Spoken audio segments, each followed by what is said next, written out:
មកដល់ទៀតហើយបងប្អូនអើយកុំនៅធ្វើហីចូលឆ្នាំមកដល់ទៀតហើយបងប្អូនអើយកុំនៅធ្វើហីយកចង្ហាន់ចំនួនចំណីអន្សមដងខ្ចីទៅជូនដូនតាយកចង្ហាន់ចំនួនចំណីអន្សមដងខ្ចីទៅជូនដូនតារួចហើយយើងហួរទៅវត្តយកចង្ហាន់ប្រគេនលោកតារួចហើយយើងហួរទៅវត្តយកចង្ហាន់ប្រគេនលោកតាបានបន់ច្រើនកាត់ជាតិណានារូបសង្ហាប្រញ្ញាវៀងវៃបានបន់ច្រើនកាត់ជាតិណានារូបសង្ហាប្រញ្ញាវៀងវៃ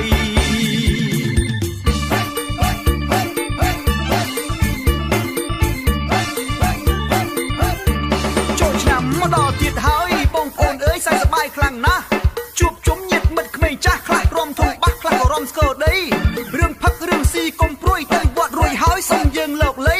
ផឹកស៊ីថាកុំអោយម៉ែភ័យបើសវឹងជ្រុលហើយដេកទៅកំបើកបធ្វើអញ្ចឹងទើបគេហៅសប្បាយបានយើងមិនខ្លាយជាអ្នកបង្ក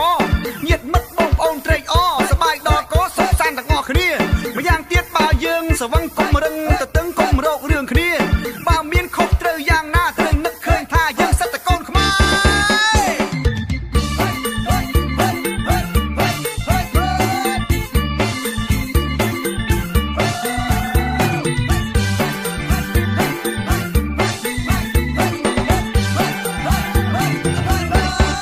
ឆ្នាំមកដល់ទៀតហើយបងប្អូនអើយកុំនៅធ្វើហី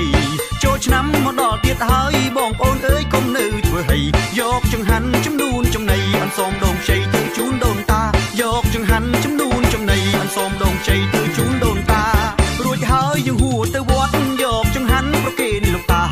រួចហើយយើងហួរទៅវត្តយកចង្ហាន់ប្រគេនលោកតាបានបន់ច្រើនកាត់ជាតិណានារូបសង្ហាប្រញ្ញាវៀងវៃបានបន់ច្រើនកាត់ជាតិណានារូបសង្ហាប្រញ្ញាវៀងវៃ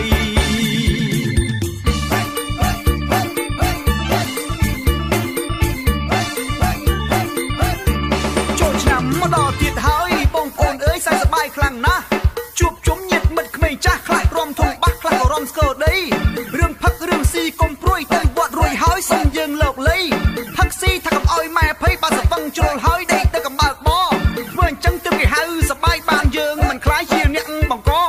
ញាតិមិត្តបងប្អូនត្រេកអរសប្បាយដល់កសុខសាន្តទាំងអស់គ្នាម្យ៉ាងទៀតបើយើងសវឹងកុំរឹងទៅតឹងកុំរោគរឿងគ្នាបើមានខុសត្រូវយ៉ាងណាត្រូវនឹកឃើញថាយើងសិតតែកូនខ្មែរ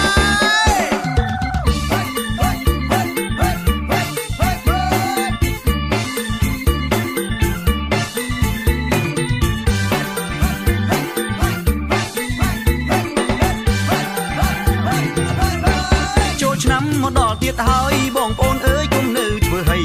ចូលឆ្នាំមកដល់ទៀតហើយបងប្អូនអើយកុំនៅធ្វើហីយកចង្ហាន់ចំនួនចំណីអន្សមដងខ្ចីទៅជូនដូនតាយកចង្ហាន់ចំនួនចំណីអន្សមដងខ្ចីទៅជូនដូនតារួចហើយយើងហួរទៅវត្តយកចង្ហាន់ប្រគេនលោកតារួចហើយយើងហួរទៅវត្តយកចង្ហាន់ប្រគេនលោកតាបានបន់ច្រើនកាត់ជាតិណានារូបសង្ហាប្រញ្ញាវៀងវៃបានបន់ច្រើនកាត់ជាតិណានារូបសង្ហាប្រញ្ញាវៀងវៃ